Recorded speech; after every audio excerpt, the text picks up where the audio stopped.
hey, what happens when you take a $1 million roundtable insurance agent and you get them to become an investment advisor? Well, we're going to take a look at that. On today's episode of The Complete Advisor, we've got Gracie Gann, very successful as an insurance agent. However, she went and got her Series 65, became an investment advisor representative, and we're having a conversation with her as she looks back on her first year as a financial advisor. Now, whether you have your Series 65 and you're looking back, whether you're considering getting your 65, or maybe you're like Gracie, you're in your first year, you don't want to miss this episode. Let's take a listen.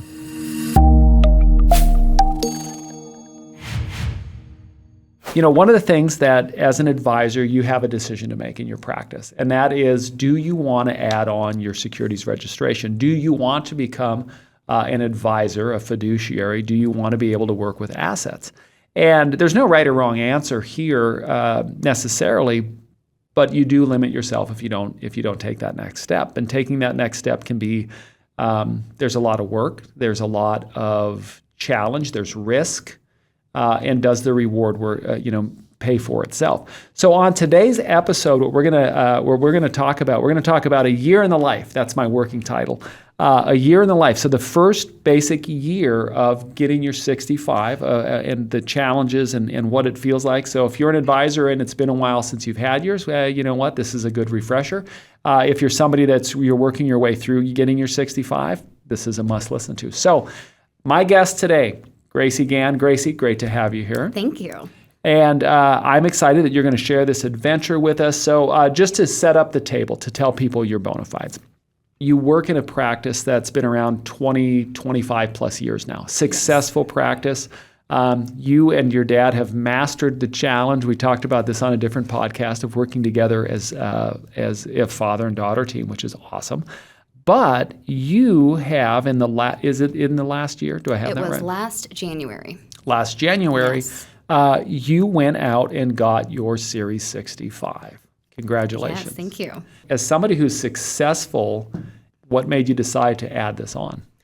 So, first of all, I think this will be interesting. I'm surprised that you guys here at Creative One are going to let me loose with this topic. Oh, God. Because I've had it's been an interesting year. But as far as what put me in that direction was it just kind of seemed essential. It didn't. There wasn't really a choice to it. It was I was coming into this industry. I'm here to be building our company, our Advantage Retirement, and growing the company. And so, step one was getting insurance licensed and kind of getting that kind of perfected and mastered and things like that, and getting more comfortable with the business because I was completely new and green, as they would say. I had really no background information in any of this at Other all. than familial. But even then, for the longest time, I didn't even know what my dad did all these years. It was something to do with money, but I didn't really know what it was. So coming on board, understanding what my role was to be here and also what I want to accomplish career-wise, it was just the next step. It wasn't really a decision. It was just, this is what we're going to do. And if I, in the future, want to scale back and no longer be securities licensed and want to scale back to what Advantage Retirement was, originally, which is just insurance licensed, then I would have the option to scale back. But I wanted to start off having all the options to create what I wanted with the business. So, I guess I didn't. I should have known this, but did Advantage Retirement have a outlet for securities before you got licensed? No. Okay, so you're bringing that to the practice. Yes, there was, we historically, my dad would, refer to maybe some different people. Yeah. But as we know, a lot of clients already have, broker, whether it's a good one or a good relationship, that's variable. But a lot of clients already have that in some form. And so my dad's niche with Advantage Retirement was really focusing on retirement planning and, of course, those insurance products that could be. So tell the folks, for those that don't know, and they probably wouldn't because this is the second introduction that they would have to you, what were you doing before you came into this industry? So I had gone to school for interior design. So I had worked for about 3 years for a company that was a small company in Springfield, but we designed custom hotels across the country. So I had kind of a really cool role there where I was kind of the lead out of the gate. I was kind of the lead designer on all of these custom hotels, and that was something that I enjoyed doing, and I was just I didn't really have to try hard to be good at that. I had to put definitely more effort into being good at this. But that's a good thing. That keeps skills sharp and things like that, and keeps your brain sharp. But that's what I was doing for a long time. That just kind of fizzled out. My company got bought out by another company that was originally, long story, but I'll keep it short, but was originally going to be a great thing. It ended up not being a great thing. And honestly, I just kind of looked around, and everybody around me was much older than me and doing the same thing as me. And so there really wasn't much of a ladder to climb. There wasn't much growth trajectory. I do well working towards goals. And I knew that what I was doing there is what I'd probably continue to do for the next 20 years without any real growth opportunity. Yeah. And so my dad had been talking to me for a while about maybe wanting to come on board with him. And I had zero, what does that guy even do? I still didn't even know, and I have no real background knowledge in the financial industry. So it seemed kind of crazy, but as things started to not feel like a fulfilling trajectory with where I was, we talked about it more, and he was very confident with his training abilities, and so we kind of started training on the side to be like, okay, can I even grasp this? Does it feel like a good fit? Kind of understanding what the business looks like, and so we did, and here we are, year 3.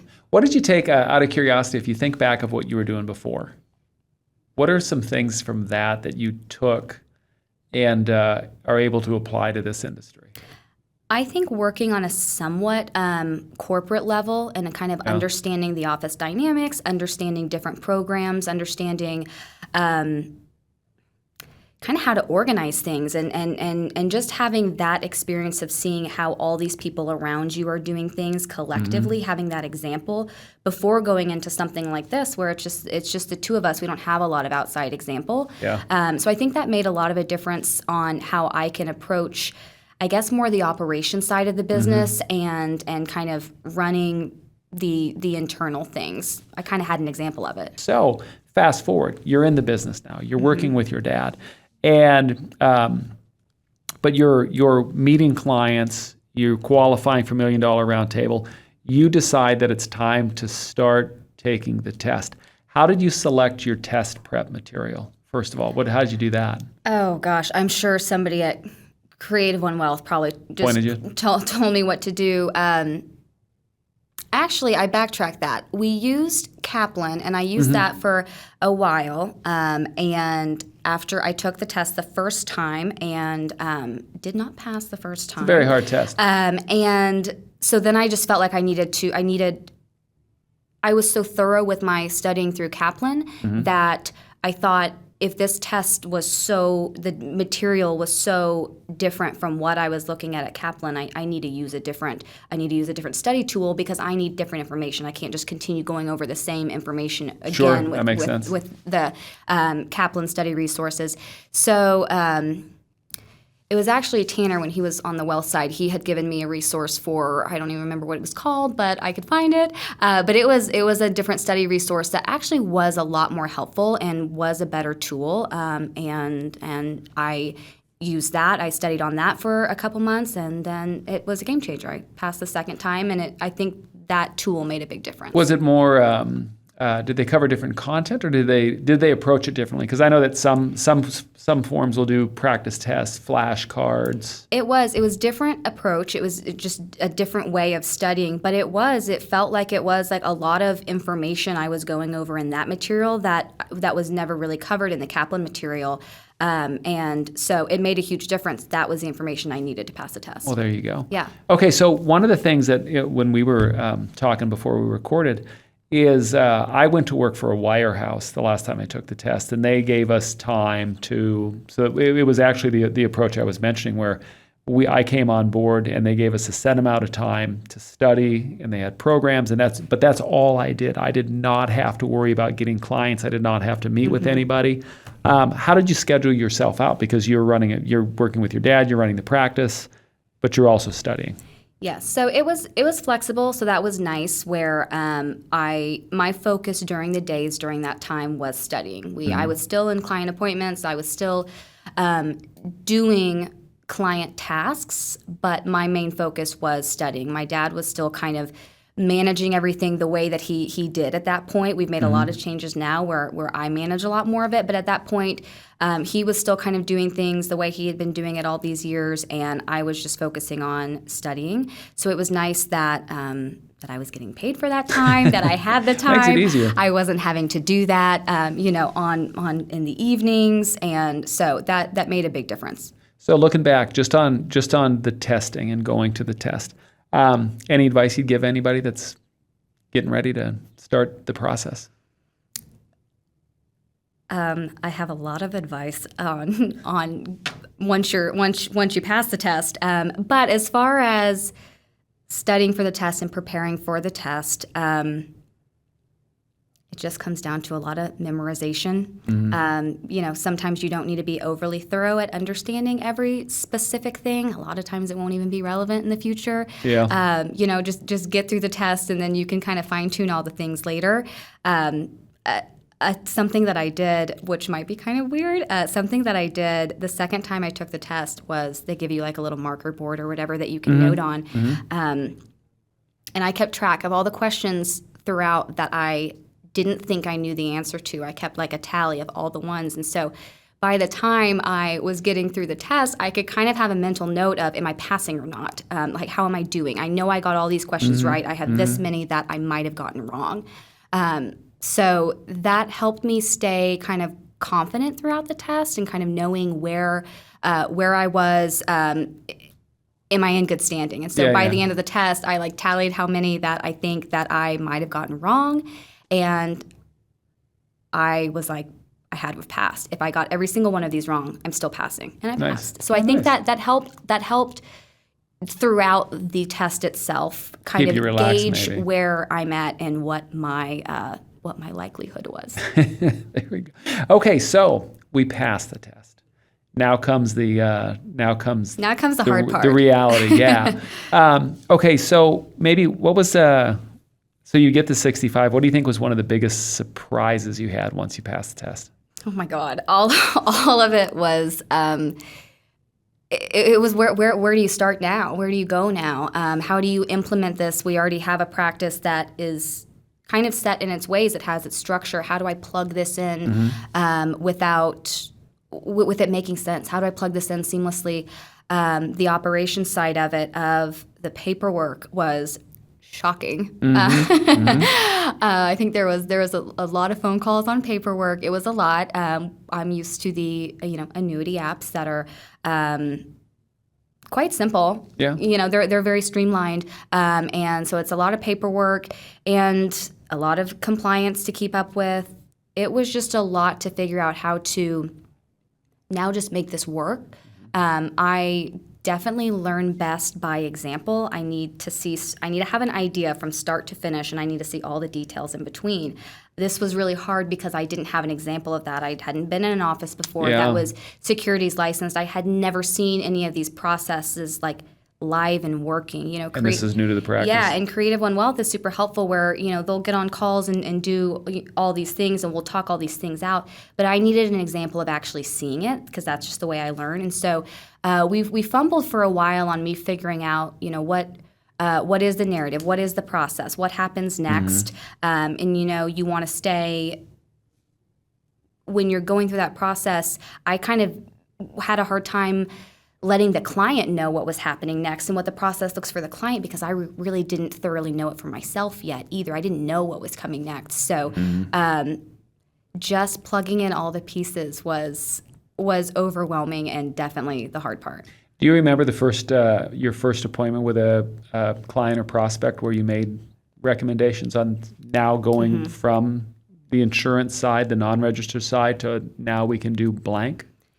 Yeah, luckily we had an existing client who we had a great relationship with, and we kind of knew that once I got securities license, we would be moving over his his AUM. And so that was nice that we had that relationship that in hindsight, not sure that was an impressive conversation in hindsight, but I guess you have to start somewhere. And so, we were, he was, out of the gates. I think he was a little over $1 million that we rolled over. So that was like a great first one. But that's just kind of because we had that relationship already built, that I think maybe he wasn't too picky with maybe what my execution looked like at he was that more time. maybe more forgiving. Yeah. Well, so how has it been working with clients, with existing clients, and a little bit about your experience introducing that, and then maybe also with that question, how your confidence has probably changed. So introducing it was a hard conversation to figure out because previously, as we were focusing on, generally safe money accounts, we were never necessarily talking poorly about the market, like, oh, don't be in the market. But you're usually here, you're looking for safety, you're looking for something different than what you're getting now. Yep. And so, of course, that's what we were focusing on, was this is a better fit. So this being, FIAs. So changing that conversation to we can do both, the conversation, one was kind of cannibalizing the other. It wasn't fluid. I think that showed, our growing pains definitely showed with our performance last year of how are we plugging in this conversation? How is us managing a portfolio for you also making sense with what our current kind of narrative is? Yeah. And how with so many people that already have existing brokerage accounts and things like that, me just kind of getting used to that conversation, getting used to looking at the statement that we've looked at a lot of statements with, annuity clients too, but just getting used to how I'm handling that conversation was really challenging because, again, I didn't have an example of it. It was really easy for me to learn the insurance side of things because I could just watch my dad do it every day from beginning to end. I knew every step of the process, and then I knew exactly how I needed to do it from there. So this was very much the opposite. A little bit of a pioneer. Yeah, something like that. But yeah, I mean, the more you do, obviously it makes a difference. The more I've done it. Last year, they were so spread out. Last year was just kind of a weird year for us in general. But they were so spread out that I couldn't really get a lot of momentum with knowing what my process was going to be and get a lot of speed with it because my opportunities in that realm were so spread out. Practice, at bats, Yeah. And so going through all that, I do think we're in a much better place today. Still have paperwork complaints, but oh yeah, it is. It's very interesting how I just opened 2 accounts for myself personally, and it's just like this paperwork is confusing. It was like, oh, but do I do? And no, you don't fill that out. You collect this over here, and you get so used to Firelight, and clicking right through. But you guys, your practice, I mean, you added a new CRM system. You added a whole new way of communicating down there. Like you put a lot in. So how do you feel? How did you feel? Talk a little bit about your experience as far as. I just remember the window opening up to all these different options, and it almost felt like, oh my gosh, like this is great. I have all these things to offer, and then it's like, oh my gosh, I have all these things that I'm supposed to know all this stuff. How'd you handle that? Still handling it, but my thought process is a lot like annuities. There's a lot of annuity carriers, and I would venture to say that there's no advisor that uses all of the annuity carriers. You kind of just pick the ones that you're comfortable with, pick the ones that you feel very, very passionate about, and you kind of stick with those and stay expertised in the few that you know well. So I kind of took that same approach after a while of I kind of know what I'm going to stick with. I don't need to be experts in all of them. If there's a one-off, then I can handle that then. But kind of knowing what I'm comfortable with and what I can rely on in that.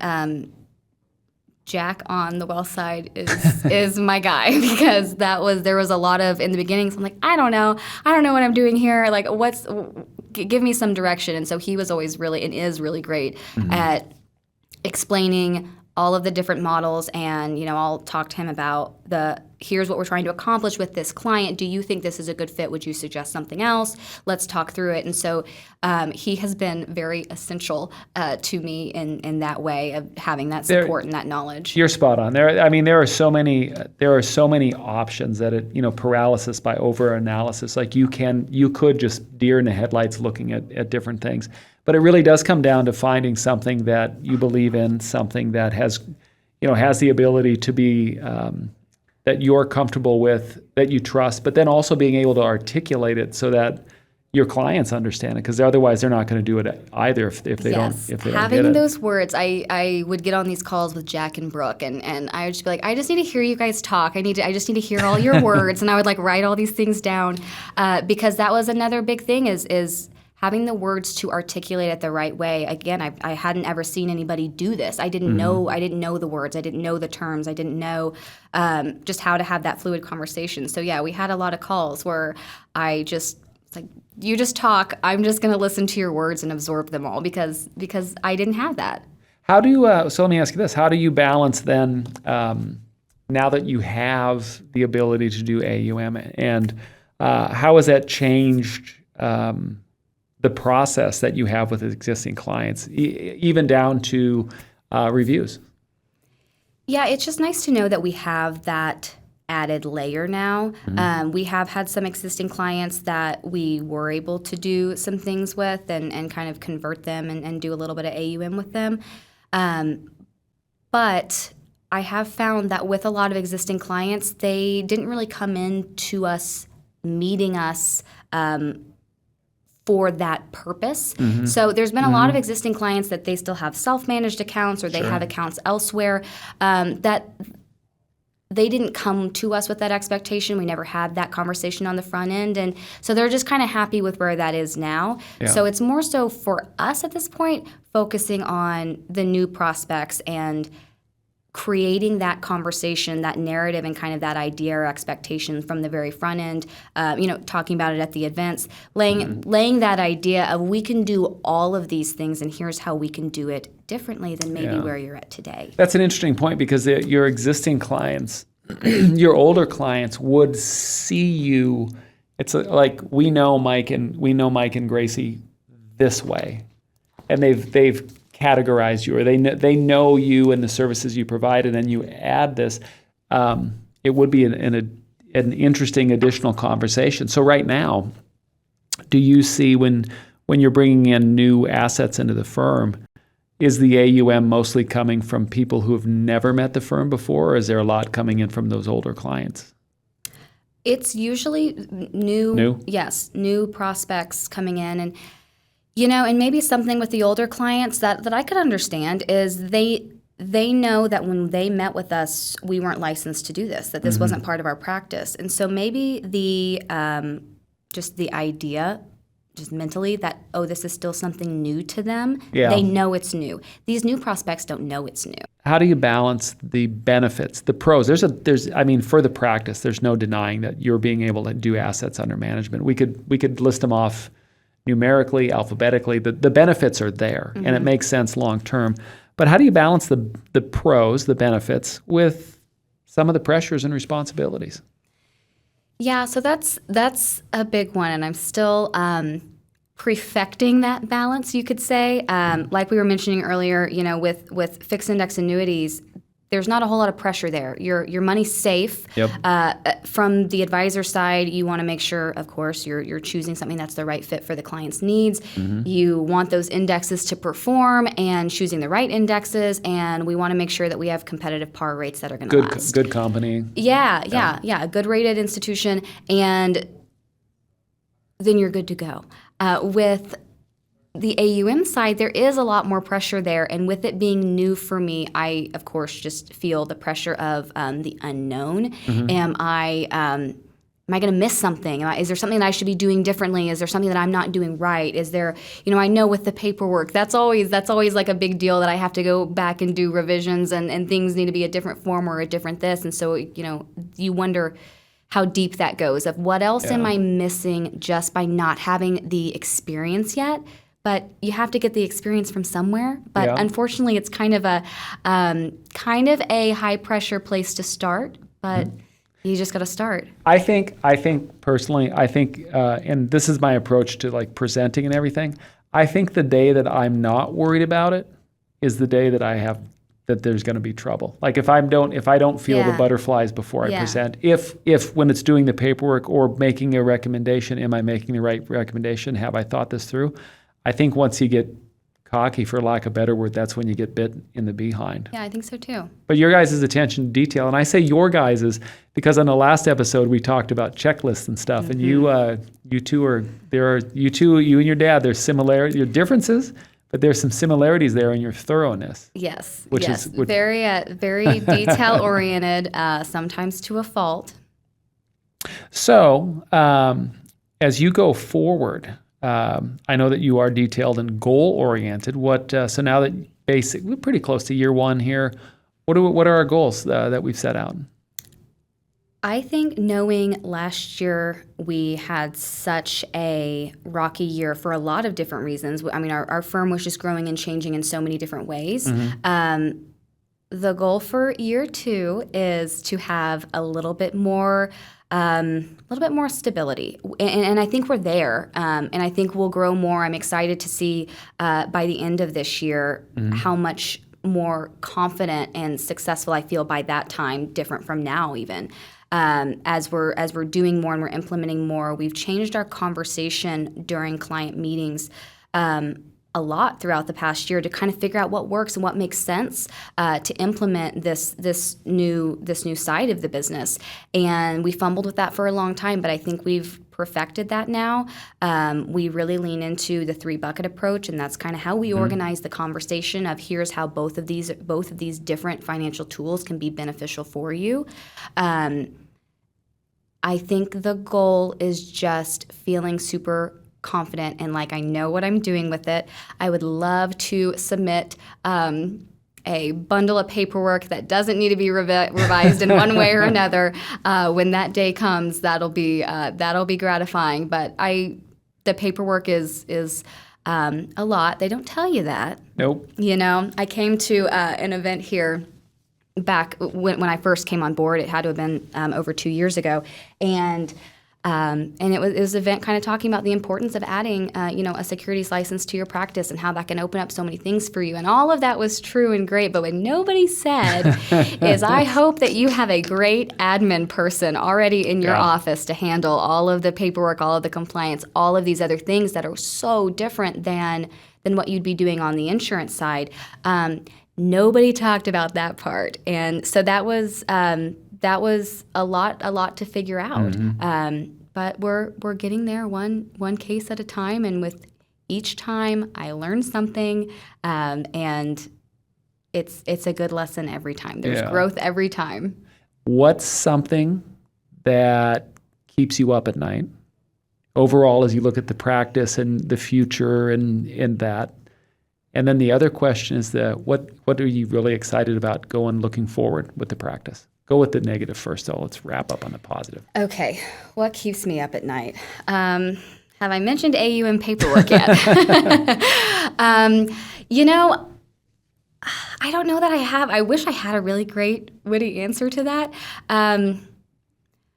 What keeps me up at night, I would say, is just, I guess, the unknown. The lack of stability that we have right now, just because it is so new. Getting things to a point where there's a little bit more consistency, where we do have that reliable income coming in. The assets under management can make a huge difference in knowing that you have that guaranteed income to start the year with, to kind of build a marketing plan around, or build overhead around, or whatever it might be. Because of course with FIAs, the income is immediate. Yeah, it's immediate. And then once that's it's there, different... then it's just a different way of distributing income for the business. So having that, being able to start the year knowing these are my assets under management, I know this is the money that we're going to have coming in to accomplish whatever we want for the year, I think would be a very stabilizing feeling. Yeah, that's such a great point you just made, because we as advisors need to look at our practice as a business instead of I guess just being a producer. And so the difference there, and the difference of incorporating in the ability to have the income that comes from doing assets under management, that is a different animal, a different revenue flow for the practice. Yeah. Versus life insurance, versus doing non-registered annuities, because the majority of people you tend to take your commissions all up front, heaped, however you want to call it. But so it's a different business model. You guys are going through a lot of growth with your firm, which is exciting to watch.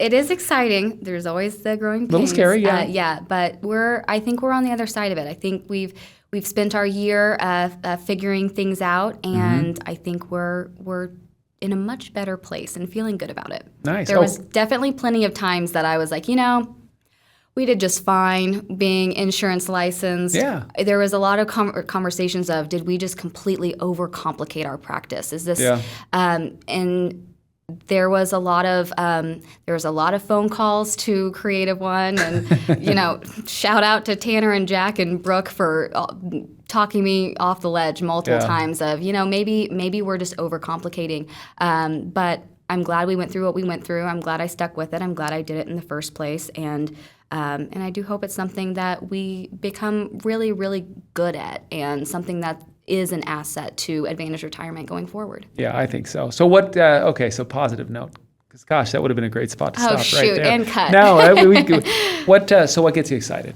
You look forward. What's exciting you? I'm excited. I want to grow the business. I want it to be, we mentioned earlier in the other podcast, or gosh, maybe it was in this podcast, but that I had the foundation laid for me. I didn't have to build all this up myself. I'm kind of building the AUM myself, but I didn't have to build Advantage Retirement myself. It was already there. It was already successful and strong. And so being able to now spend my career building that into something that's even bigger and kind of something that is mine, and having that ownership of I took this and I was able to create it into something that's now so much more and so much bigger. That's the goal. I want to be really great at what I do one of these days, and just look back and say, wow, I really accomplished something there, and I made something there that wasn't there. Nice. Well, from an outside observer, you guys are making all the right steps and putting in the infrastructure and building. You're taking a successful practice and you're building everything it needs to move forward and get even bigger. So congratulations to you on the 65. I know it's not an easy test at all. And then going in and working with clients. Kudos. Yeah, thank you. Nice work. Thank you. It's been a journey. We are going to have to come back to you from time to time, get you back on the show and see how things are going and get some updates from the field. So yeah, I loved this. We'll do it all the time. Love it. Okay, with that being said, I would like to thank everyone out there for joining us for this conversation. Don't forget, you can you can follow the show, you can subscribe. If you follow, one of the cool things is that anytime we drop a new episode, you immediately know about it.